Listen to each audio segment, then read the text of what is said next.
আপনার বক্তব্য আল্লাহ ভরসা অনেক শুনেছি।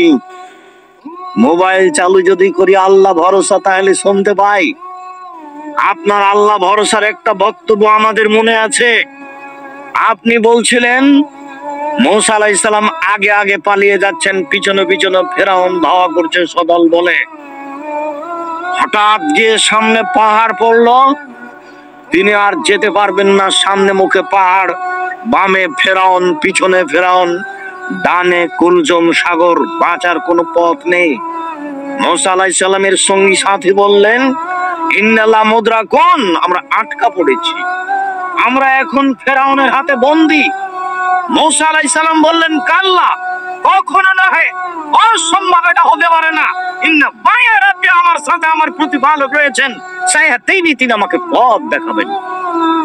বাহ্যিক ভাবে বাঁচার কোনো পথ নেই।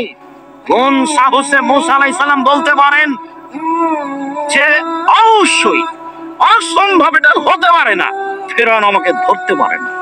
বাহ্যিক ভাবে বাঁচার কোনো পথ নেই।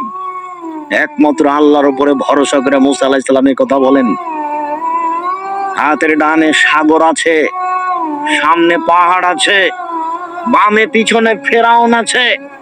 সঙ্গী সাথী বলছেন, আমরা আটকা পড়েছি, আমরা ফেরাউনের হাতে ধরা পড়েছি। তখন মূসা আলাইহিস সালাম বলছেন, কাল্লা, কখনো নয়, অসম্ভব, এটা হতে পারে না। ইন্না মাইয়া রাব্বি, আমার সাথে আমার প্রতিপালক রয়েছেন, সায়াহদিনি, তিনি আমাকে পথ দেখাবেন। আব্দুর রাজ্জাক সাহেব, এরপরও কি আমি আল্লাহ ভরসা বুঝলাম? আপনি যেটা বললেন সেটা আমার মনে আছে, কিন্তু আমি কি আল্লাহ ভরসা বুঝলাম? তাহলে আপনি সহজ ভাবে মনে করেন, বাসা বাড়ি থেকে যখন বের হবেন তখন বলবেন, বিসমিল্লাহ তাওয়াক্কালতু আলাল্লাহ, আল্লাহর নামে বের হচ্ছে, আল্লাহর নামে ভরসা করি, বিসমিল্লাহ তাওয়াক্কালতু আলাল্লাহ। তারপর আর একটু লাগিয়ে দেন, লা হাওলা ওয়ালা কুওয়াতা ইল্লা বিল্লাহ। বাহ্যিক ভাবে আন্তরিক ভাবে নড়াচড়া করার কোনো শক্তি নেই আল্লাহর শক্তি ছাড়া। এইবার আপনি মনে করেন যে আমি আল্লাহ ভরসা করেছি। বুঝাতে পারলাম না? এতেই আপনি মনে করবেন, এবার যখন কোনো কাজ করবেন, কে যখন বলবে যে এটা করে দিতে হবে, তখন আপনি বলবেন না যে করব, আপনি বলবেন করব ইনশাআল্লাহ। এই দুটা পথে আপনি ধরে নেন যে আমি এখন আল্লাহর উপরে ভরসা করে আছি। এটা হবে সহজ। কোনদিন নিজে বলবেন না, ছেলে বলছে আব্বু আমার জন্য কলম আনবেন, বলবেন না যে আনবো। কিভাবে বলবেন? আনবো ইনশাআল্লাহ। তাহলে কাজটা আপনার উপরে থাকলো না, হোক আর না হোক। যদি ভুলে গিয়ে থাকেন তো ইনশাআল্লাহ, যদি কিনতে না পারেন তো ইনশাআল্লাহ, যদি কিনতে পারেন তো ইনশাআল্লাহ, মানে আল্লাহর উপরে আছে, যদি আল্লাহ চাই। আচ্ছা ঠিক আছে আব্বু, কিনবো ইনশাআল্লাহ, যদি আল্লাহ চাই। তাহলে আপনার আল্লাহ ভরসা বহাল থাকলো। তাহলে মনে রাখতে পারবেন কি? বাড়ি থেকে বের হওয়ার সময় বলতে হবে, বিসমিল্লাহ তাওয়াক্কালতু আলাল্লাহ, লা হাওলা ওয়ালা কুওয়াতা ইল্লা বিল্লাহ। আর কাজ যখন করবেন, কথা যখন বলবেন, তাতে লাগিয়ে দিতে হবে কি? ইনশাআল্লাহ। তাহলে আল্লাহ ভরসা বুঝা যাবে।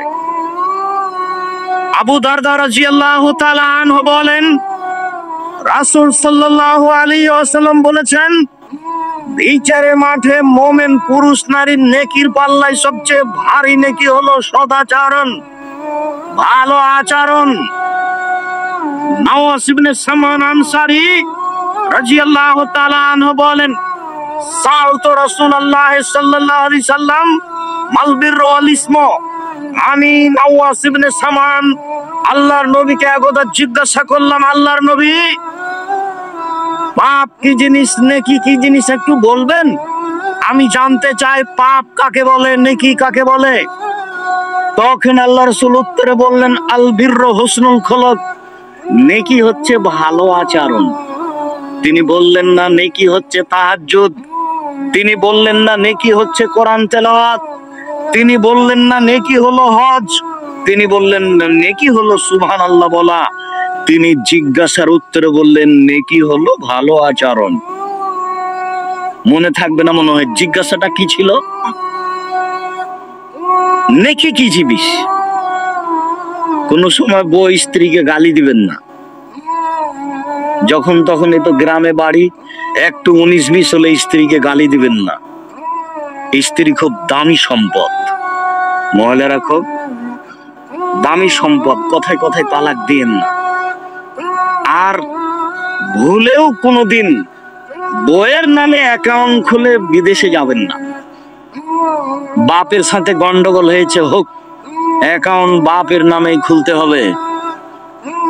স্ত্রীর নামে যদি অ্যাকাউন্ট খুলে বাইরে যান, স্ত্রী আপনার যতই ভালোবাসার বস্তু হোক না কেন, কয়দিন পরে সবটি টাকা নিয়ে চলে যাবে। যত জিজ্ঞাসা আছে আমার কাছে, তার শতকরা 30% জিজ্ঞাসা এটা আছে। এই কাজ ভুলেও করবেন না। সদাচরণ পাওয়ার সবচেয়ে পৃথিবীতে বড় হকদার বাপ মা।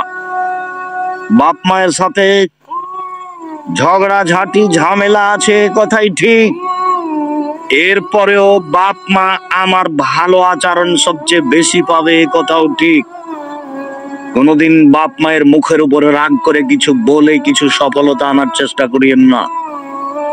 বইয়ের যখন টাকা পয়সা সবকিছু নেওয়া হয়ে যাবে, তখন আপনাকে ছেড়ে চলে যাবে, তবে আপনার বাপ আপনাকে ছেড়ে যাবে না। ছেড়ে যাওয়ার পথ তার কাছে নেই, ছেড়ে যাওয়ার পথ তার কাছে নেই। তবে বইয়ের সাথে স্ত্রীর সাথে ভালো আচরণ করবেন, কথায় কথায় তাকে তালাক দিন না।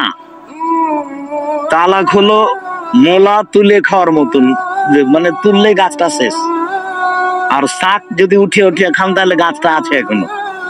তালাক মানে দিলেই শেষ, রাগ করে যদি আরেকবার দেন তাহলে শেষ, এটা নিয়ে আর কোনো কথা নেই। কাজেই যেটাই হোক, হইচই যাই হোক, তালাক দিবেন না, সদাচরণ করেন। রাসূল সাল্লাল্লাহু আলাইহি সাল্লাম বলেন, ইন্নাদ দুনিয়া কুল্লুহা মাতা ওয়া খায়রু মাতা'id দুনিয়াল মারাতু সালিহা। পৃথিবী গোটাটাই সম্পদ, পৃথিবীতে যা কিছু আছে সবই সম্পদ। সবচেয়ে উত্তম সম্পদ হচ্ছে ভালো স্ত্রী। এ কথা মুহাম্মদ সাল্লাল্লাহু আলাইহি সাল্লাম বলেন, হাদিস বুখারী মুসলিম। কাজে স্ত্রী এই পরিবারে শান্তি দেওয়ার বস্তু। এই পরিবারে প্রত্যেকটা জিনিস ভালো করে ঠিকঠাক করে সাজিয়ে রাখার বস্তু। ওই পারে সবকিছু ঠিক করে সাজিয়ে রাখতে। ওর অত অভিমান নিয়ে বিবেচনা করবেন না, ওকে ভালোবাসার চেষ্টা করবেন। মহান আল্লাহ বলেন, আমিন আয়াতিহান খালাকালাকুম আজওয়াজুকুম লিতাসকুনু ইলাইহা। আল্লাহর একটা বড় নিদর্শন যে আমি তোমাদের মধ্য থেকে তোমাদের স্ত্রীদেরকে সৃষ্টি করেছি, যাতে করে তোমরা সেখানে শান্তি তৃপ্তি পাও। শান্তি তৃপ্তির বস্তু হচ্ছে স্ত্রী। মারলে শান্তি তৃপ্তি থাকে না, গালি দিলে শান্তি তৃপ্তি থাকে না, ঝগড়া ঝাঁটি করলে শান্তি তৃপ্তি থাকে না। ধৈর্যের পরিচয় দিয়ে চলতে হয়। আপনাকে একটা দৃষ্টান্ত দেখায় আমি। আল্লাহ রাসূল এক স্ত্রীর কাছে ছিলেন, আয়েশার কাছেই ছিলেন। অন্য এক স্ত্রী একটু তরকারি দিয়ে পাঠালছে বাটিতে করে। তো বাটিটা দেওয়াটা আয়েশা রাদিয়াল্লাহু তাআলা সহ্য করেননি। ওই কাজের মেয়ের হাতে বাড়ি দিয়ে বাটিটা ফেলে ভেঙে দিয়েছে, তরকারিও পড়ে গেছে। তা আল্লাহ রাসূল আয়েশাকে মুখ দিয়ে কিছু বললেন, এটা বোঝা গেল না। আয়েশা বাটিটাকে তিনি উঠিয়ে জোড়া লাগালেন, জোড়া লাগিয়ে বাটি রেখে দিলেন। আর একটা আয়েশা রাদিয়াল্লাহু তাআলা নতুন বাটি একটু কিছু তরকারি দিয়ে পাল্টা ফিরিয়ে দিলেন, তিনি তাকে কিছু বললেন না। আপনি তো হলেন এই তো দাঁত ভেঙে দেব। কি মুখখানটা বন্ধ রাখবেন, স্ত্রীর সাথে খারাপ আচরণ করিয়েন না, সংসার সুন্দর হবে না।